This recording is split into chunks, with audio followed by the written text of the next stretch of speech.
الحمد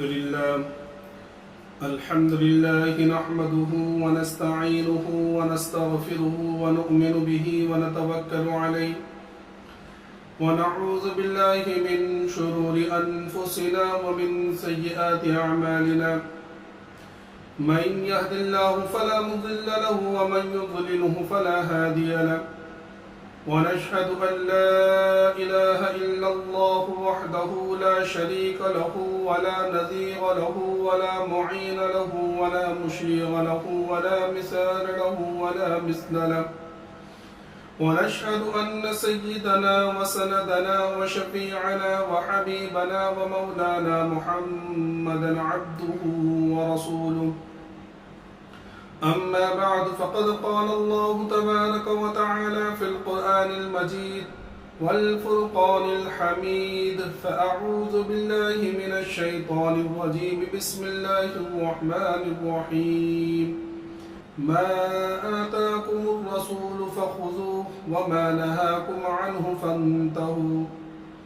وعن علي رضي الله تعالى عنه قال سألت رسول الله صلى الله عليه وسلم عن سنته فقال رسول الله صلى الله عليه وسلم المعرفة رأس مالي أو كما قال عليه الصلاة والسلام. قبل اس کے بعد شروع ایک مرتبہ بلند آواز کے ساتھ درود شریف پڑھ لیں. اللهم صل على سيدنا مولانا محمد وعلى آل سيدنا مولانا محمد وبارك وسلم كما تحب وترضى عدد ما تحب وترضى یا کریم. میرے محترم بزرگوں اور دوستوں اور عزیز ساتھیوں، حدیث پاک کا جو حصہ جو جز میں نے پڑھا ہے، یہ مکمل حدیث پاک قاضی عیاض رحمۃ اللہ علیہ نے اپنی کتاب الشفاء فی حقوق المصطفیٰ میں لکھی ہے. اس حدیث کا تعلق اللہ کے رسول صلی اللہ علیہ وسلم کے مکارم اخلاق اور محاسن سے ہے. قاضی عیاض رحمۃ اللہ علیہ بڑے پائے کے محدث گزرے ہیں اور انہوں نے جو ہے صحیح مسلم کی شرح بھی لکھی ہے. تو یہ جو حدیث پاک ہے بڑی پیاری حدیث ہے.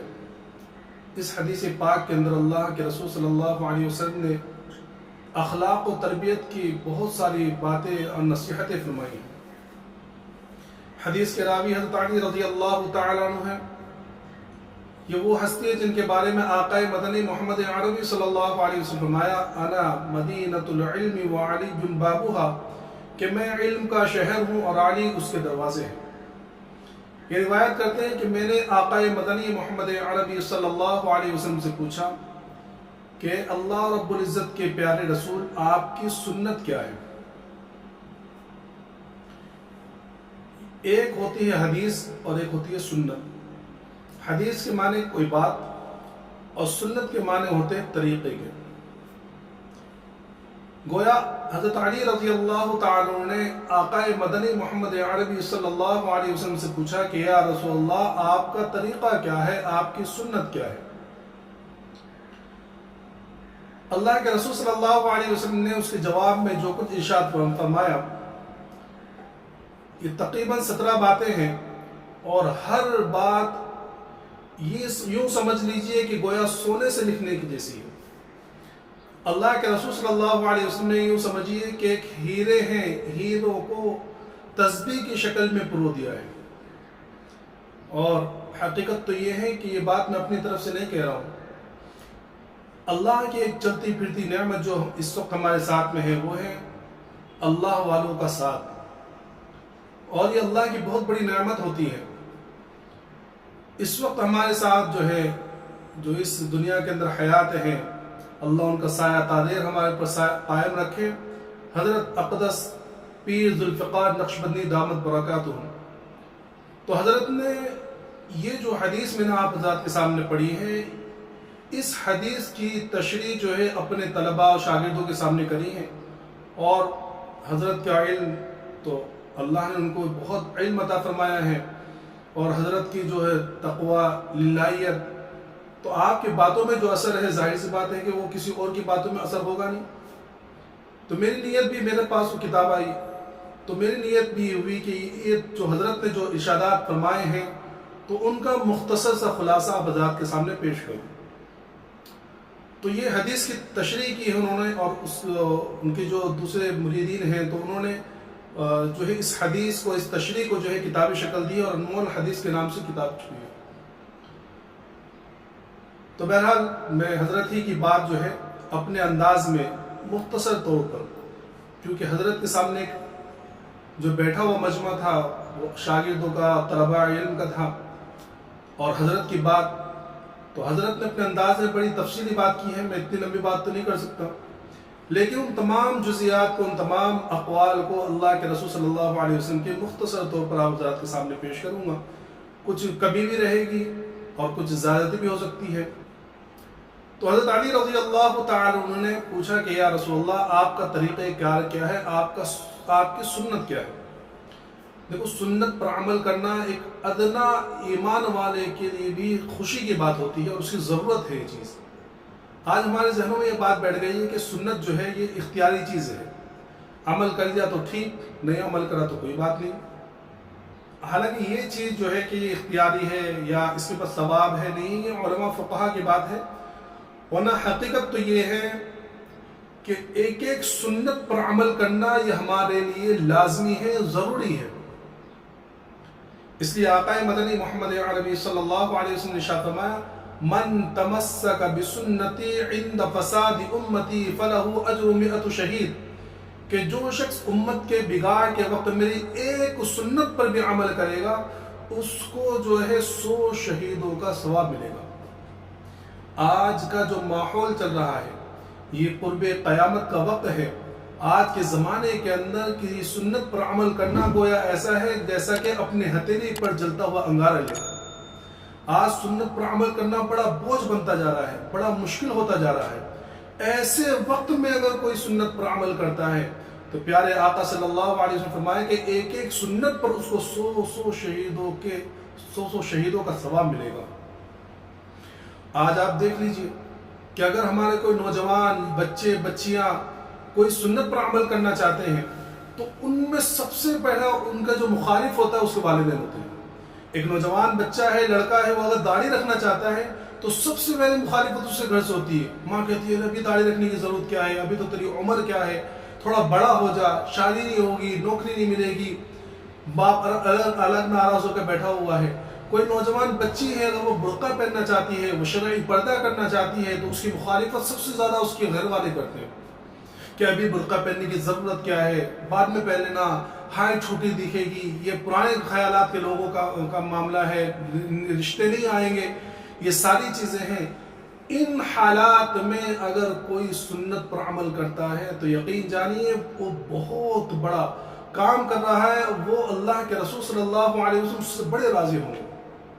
تو آقا مدنی محمد عربی صلی اللہ علیہ وسلم نے حضرت علی کے سوال کے جواب میں فرمایا، المعرفت رأس مالی، کہ معرفت میرا رأس المال ہے، اصل سرمایہ ہے۔ رأس المال اصل میں کہتے ہیں کہ جب جیسے کہ کوئی کاروباری شخص ہے، وہ تجارت کرنے والا ہے، تو تجارت کرنے سے پہلے اس کے پاس جو کچھ ہوتا ہے، جس کو ہماری زبان میں کہتے ہیں کہ میری جمع پونجی یہ ہے، میرا پورا کل مال یہ ہے، تو یہ جو جمع پونجی اور اس وقت جو پورا مال ہوتا ہے اس کو کہتے ہیں رأس المال، اصل سرمایہ، کہ جب یہ لگاتا ہے تو اس کے لگانے کے بعد اس کو پھر فائدہ ہوتا ہے، تو اس کو کہتے ہیں رأس المال۔ تو اللہ کے رسول صلی اللہ علیہ وسلم فرمایا المعرفت رأس مالی، کہ معرفت میرا رأس المال ہے، اصل سرمایہ ہے۔ معرفت کہتے کس کو ہے؟ لغت میں معرفت کہتے ہیں شناخت کو، اور یہ تعارف سے نکلا ہے۔ تعارف کے تین انداز ہیں۔ ایک تو یہ کہ اپنے اگل بغل میں یا اپنے پڑوس میں جو لوگ رہ رہے ہیں یا اپنے علاوہ جو لوگ ہیں ان سے تعارف کرنا، ان کو پہچاننا، ان کے بارے میں جاننا۔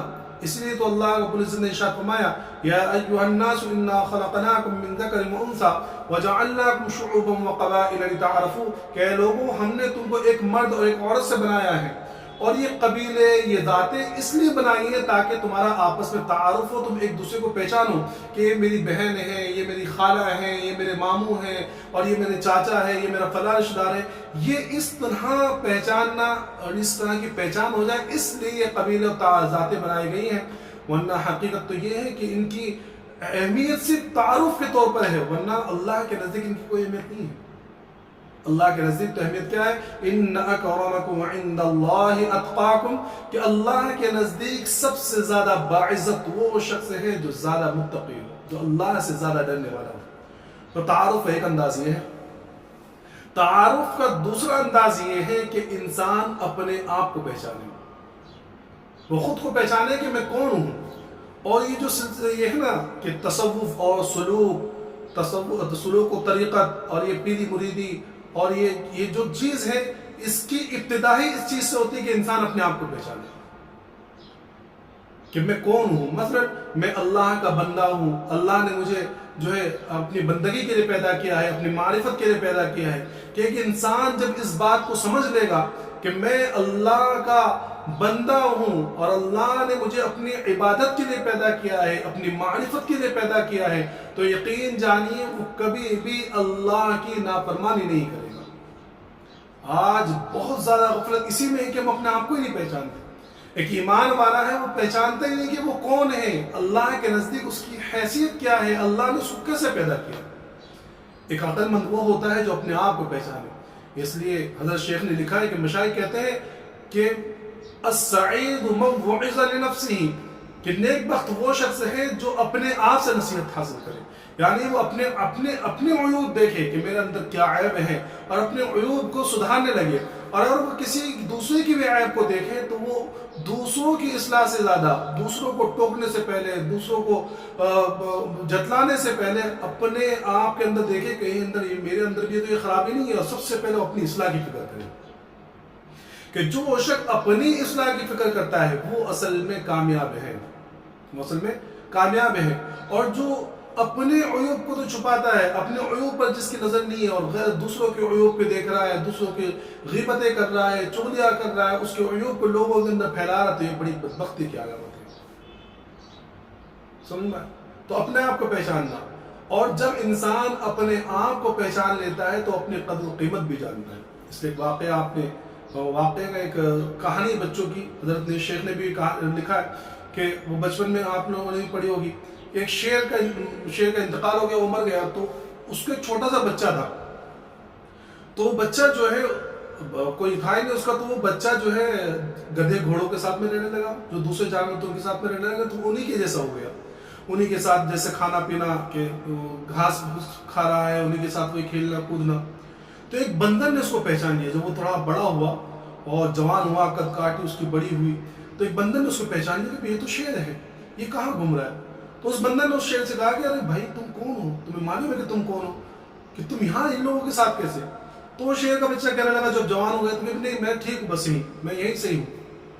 تو اس بندر نے سوچا کہ بھئی کیا، تو وہ بندر جو ہے اس شیر کو لے کے، اس شیر کے بچے کو جو جوان ہو چکا اس کو لے کے دریائے کنارے گیا۔ اس زمانے میں اس زمانے کی کیا بات ہے، جنگل میں کوئی آئینے وغیرہ تو ہوتے نہیں ہیں، تو وہ جب دریا کے کنارے لے کے گیا، اب وہاں جب اس کی نظر پڑی ہے پانی میں، اور اس شیر کے بچے نے جب دیکھا ہے اپنی شبیہ کو پانی کے اندر، تو اس کو یاد آیا، اور اس کے بچپن میں باپ کا انتقال ہو گیا تھا، تو اب اس کو اپنے ماں باپ یاد آئے کہ ہاں وہ ایسے شکل و صورت کے تھے، بہادر۔ اب جب اس نے اپنی حقیقت کو تھوڑا پہچاننے لگا اور ذرا تیز آواز نکالی، تو وہ شیر کی دہاڑ نکلی، اب وہ اپنے آپ کو سمجھ میں آ گیا۔ اب وہ جب اپنے آپ کو اس نے پہچانا تو اب اس کو احساس بھی ہوا کہ ہاں میں بادشاہ ہوں۔ اب جب دوبارہ وہ جنگل میں گیا اور وہاں اس نے آواز نکالی اور وہ دہاڑ ماری ہے، سارے لوگوں کو، سارے جانوروں کو جمع کیا اور سارے لوگوں کے سامنے اپنی بادشاہت کا اعلان کیا، اور وہ اس کو لڑائی اور وہ حملہ کرنا سارا آ گیا، تو سارے جانوروں نے بھی اس کو اپنا بادشاہ بنا لیا۔ تو جب تک کہنے کا مقصد یہ ہے اس کہانی کا کہ جب تک اس نے اپنی اہمیت کو نہیں سمجھا تو عام جانوروں کی طرح تھا، لیکن جب وہ اپنی اہمیت کو سمجھ گیا تو لوگوں نے، دوسرے جانوروں نے اس کو اپنا بادشاہ بنا لیا۔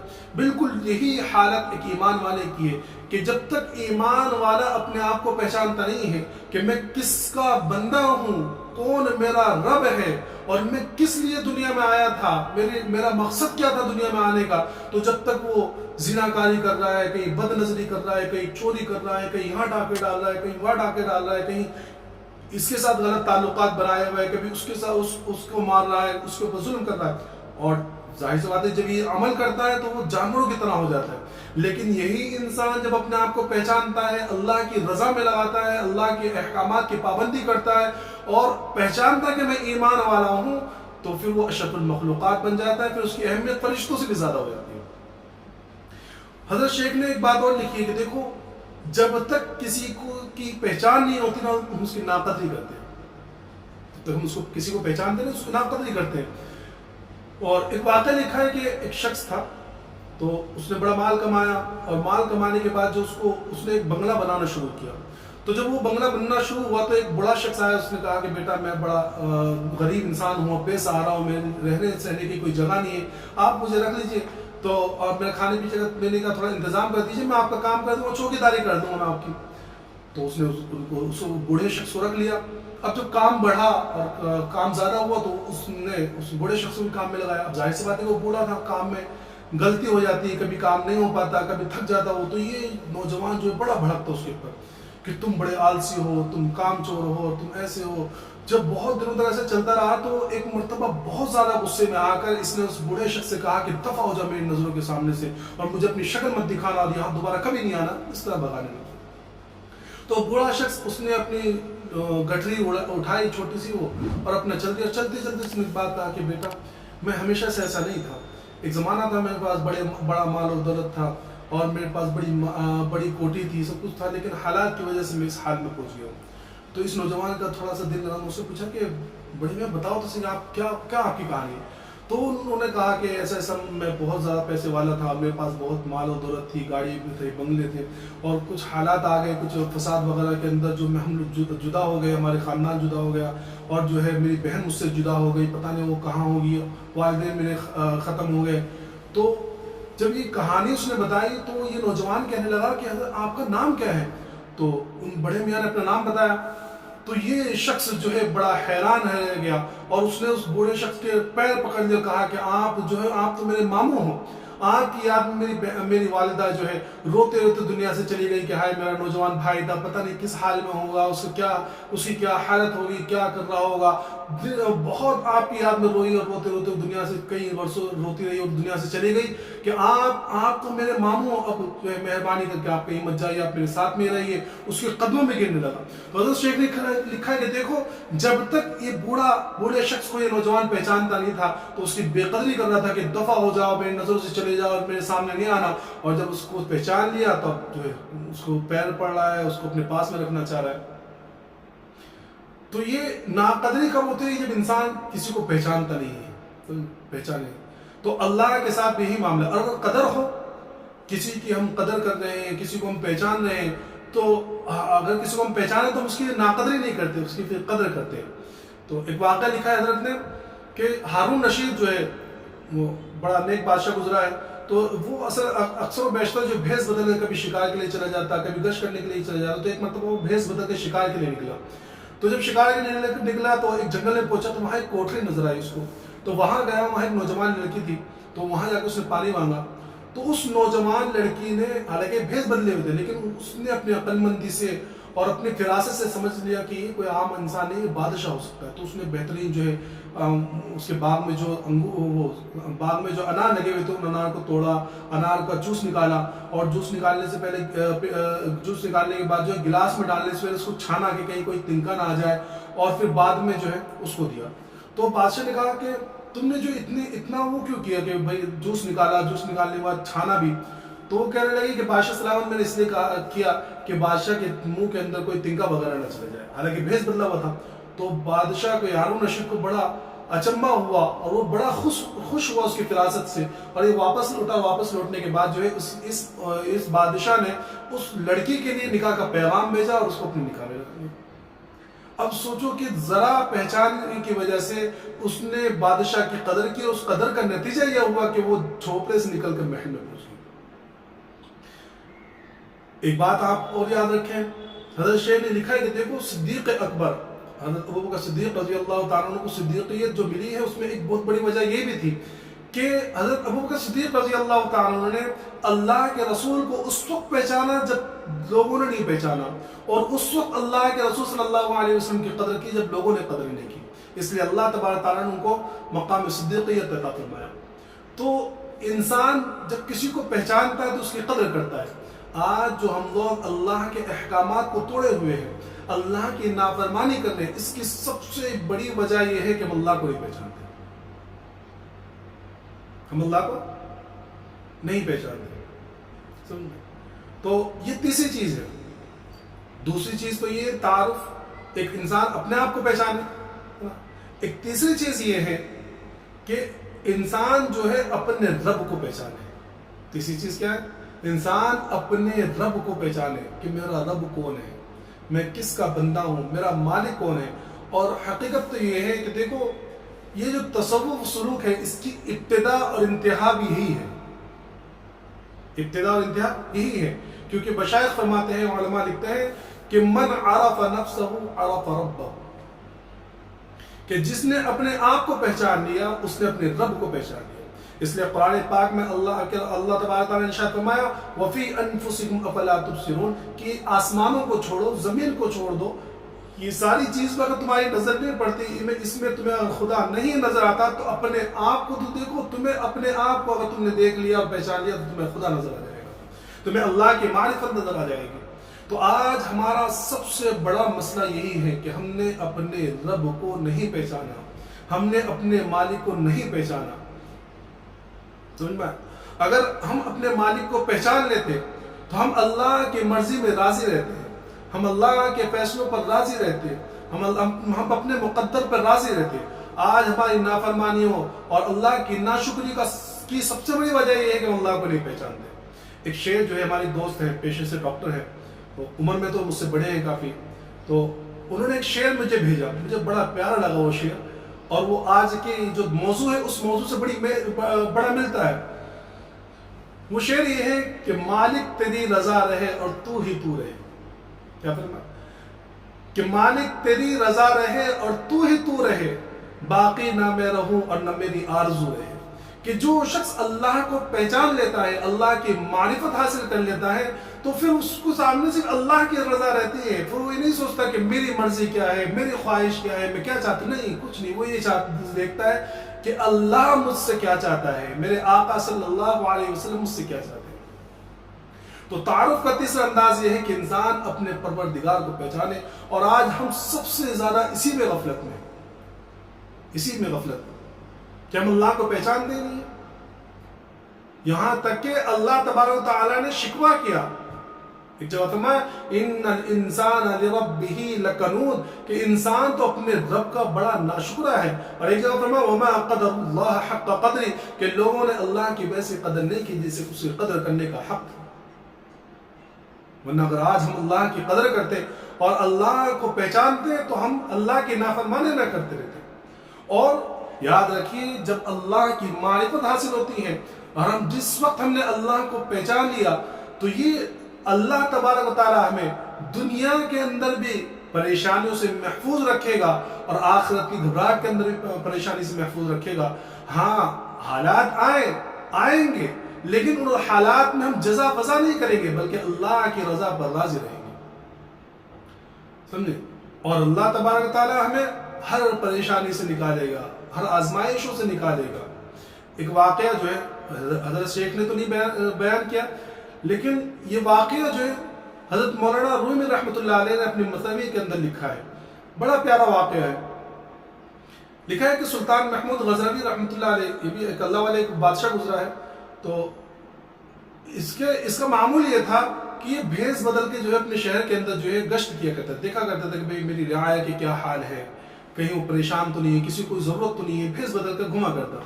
تو ایک مرتبہ رات کے وقت جو بھیس بدل کے باہر نکلا تو چلتے چلتے قبرستان کے پاس پہنچا تو وہاں دیکھا کہ چار لوگ ہیں وہ بیٹھے ہوئے اندھیرے کے اندر. جب انہوں نے اس کو دیکھا، بادشاہ سلامت کو دیکھا تو فوراً کہنے لگے کون ہے؟ تو بادشاہ نے کہا کہ میں تمہیں میں سے ہوں. حالانکہ ان کی نیت تو یہ تھی کہ میں بھی انسان ہوں، لیکن ان لوگوں نے سمجھا کہ اچھا یہ بھی چوری ہے لگتا. تو انہوں نے کہا کہ اچھا آ جاؤ، 4 سے بھلے 5، اچھی بات ہے، بیٹھو. بات کرنے لگے. بات کرتے کرتے وہ پلاننگ کر رہے تھے چوری کی، تو اس میں سے کہنے لگا کہ بھئی ہم کب تک یہ چھوٹے موٹے ہاتھ مارتے رہیں گے، آج جو ہے بڑا ہاتھ مارتے ہیں. آج ایسا کرتے ہیں کہ آج شاہی خزانہ لوٹتے ہیں. اب ظاہر سی بات ہے کہ شاہی خزانہ لوٹنے جا رہے ہیں تو اس میں بہت ساری ضرورتیں پڑیں گی، ضرورت ہوگی بہت ساری چیزوں کی. تو بھئی ہر ایک اپنے اپنی کوالٹی بتائے کہ کس کے اندر کیا ٹیلنٹ ہے، کس کے اندر کیا خاصیت ہے اس کے اندر. تو ایک شخص نے کہا، اس میں سے ایک چور نے کہا کہ بھئی میرے اندر یہ خاصیت ہے کہ میں کتنی بھی بڑی دیوار ہو اس کے اوپر کمن ڈال کے چڑھ جاتا ہوں. تو سب نے کہا کہ ہاں اس کی تو بہت ضرورت پڑے گی، محل میں گھسنا ہے، اچھی بات ہے، بہت اچھی بات ہے۔ دوسرے نے کہا کہ میرے اندر یہ خاصیت ہے کہ میں کتنا بھی اچھا مضبوط تالا اس کو توڑ دیتا ہوں، اس کو کھول لیتا ہوں۔ تو انہوں نے کہا کہ ہاں اس کی بہت ضرورت پڑے گی، شاہی خزانہ ہے، پتہ نہیں کیسا تالا ہوگا اور کیا ہوگا۔ تو ٹھیک ہے۔ تیسرے نے کہا کہ میرے اندر یہ خاصیت ہے کہ میں جانوروں کی بولی سمجھتا ہوں، کہ جانور جو بات کرتے ہیں یا بولتے ہیں میں ان کو سمجھتا ہوں۔ تو انہوں نے کہا کہ اچھا یہ بھی اچھا ٹیلنٹ ہے۔ چوتھے نے کہا کہ میرے اندر یہ ٹیلنٹ ہے اور میرے اندر یہ خاصیت ہے کہ میں رات کے گھٹا ٹوپ اندھیرے میں، بالکل اندھیرے میں بھی اگر کسی شخص کو دیکھ لوں تو صبح کے اجالے میں اس کو پہچان لوں گا کہ یہ کون شخص ہے۔ ٹھیک ہے، چاروں نے کہا۔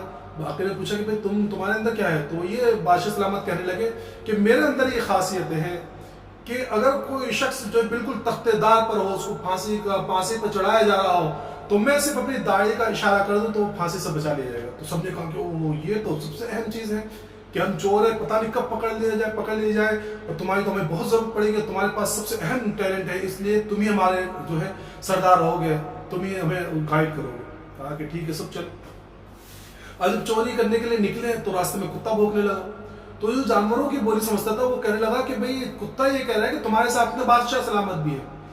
تو سب نے کہا کہ صحیح نہیں، تجھے سمجھ ہمارے ساتھ کہاں بادشاہ رہتے تو ہمارے ساتھ میں تمہیں تو پکڑ لیتے، ہمارے ساتھ میں کہاں بادشاہ رہے۔ وہاں سے نکلے، جو کمن ڈالنے والا تھا اس نے رسی ڈال کے اوپر چڑھا، سب کو اندر لیا، جو تالا توڑنے والا تھا اس نے تالا بھی توڑا اور جو ہے خزانہ چوری کیے۔ اور چوری کرنے کے بعد جب باہر نکلے وہاں سے شاہی محل سے تو بادشاہ سلامت فوراً پہلے پوچھ رہے کہ بھائی ایک کام کرو، اپنا گھر مجھے بتا دو تاکہ جو ہے کل کو کوئی معاملہ ہو جائے تو ہم جو ہے آپس میں مل لیں اور بات چیت ہو جائے، بٹوارا ہو جائے۔ تو کہا ٹھیک ہے، اور ان لوگوں سب کے گھر دیکھ لیے۔ بادشاہ سلامت نے واپس اپنے محل میں آ گئے۔ دوسرا دن جب ہوا تو بادشاہ نے جو ہے سپاہیوں کو بھیجا کہ جاؤ چاروں کو پکڑ کے لے آؤ۔ ایڈریس تو معلوم ہی تھا، پتہ معلوم تھا، پتہ دے کر کہا کہ چاروں کو پکڑ کے لے آؤ۔ اب جب چاروں کو پکڑ کر لے کر آئے اور دربار میں کھڑا کیا تو بادشاہ نے کہا کہ شاہی خزانہ لوٹا ہے، سب کو پھانسی پہ لٹکا دو۔ اب جب پھانسی کا آرڈر ہوا تو یہ چاروں کے اندر سے تین تو جو ہے فوراً وہی کانپنے لگے اور گھبراہٹ طاری ہو گئی اور بالکل چہرہ ایک دم بگڑ گیا۔ ایک جو شخص تھا اس کے اوپر کبھی جو ہے اطمینان چھا جاتا اور کبھی واقعی ڈرنے لگتا، وہ بھی اس کے چہرے پہ کبھی صحیح ہو جاتا، کبھی وہ شخص تھا جو رات میں دیکھ کر صبح میں پہچان لیتا تھا۔ تو بادشاہ نے اس سے کہا کہ بھائی تمہارا کیا مسئلہ ہے، تم کبھی تمہارا چہرے کا رنگ بدل رہا ہے، کبھی تم امید والے دکھ رہے ہو، کبھی تمہارے اوپر گھبراہٹ طاری ہے، اس کی وجہ کیا ہے؟ تو اس چوتھے نے کہا کہ حضور جو ہے ہم نے تو چاروں نے جو ہے اپنے اپنے ٹیلنٹ دکھا دی، اپنی خاصیت بتلا دی، اب جو ہے آپ اپنا ٹیلنٹ اور اپنی خاصیت بتلائیے اور یہ آپ اپنی داڑھی ہلا کر جو ہے ہمیں تخت دار سے بچا لیجیے۔ تو بادشاہ سلامت کو ہنسی آ گئی اور آپ بادشاہ نے جو ہے سلطان محمود غزنوی رحمۃ اللہ علیہ نے ان چاروں کی رہائی کا حکم دے دیا اور ان کو چھوڑ دیا۔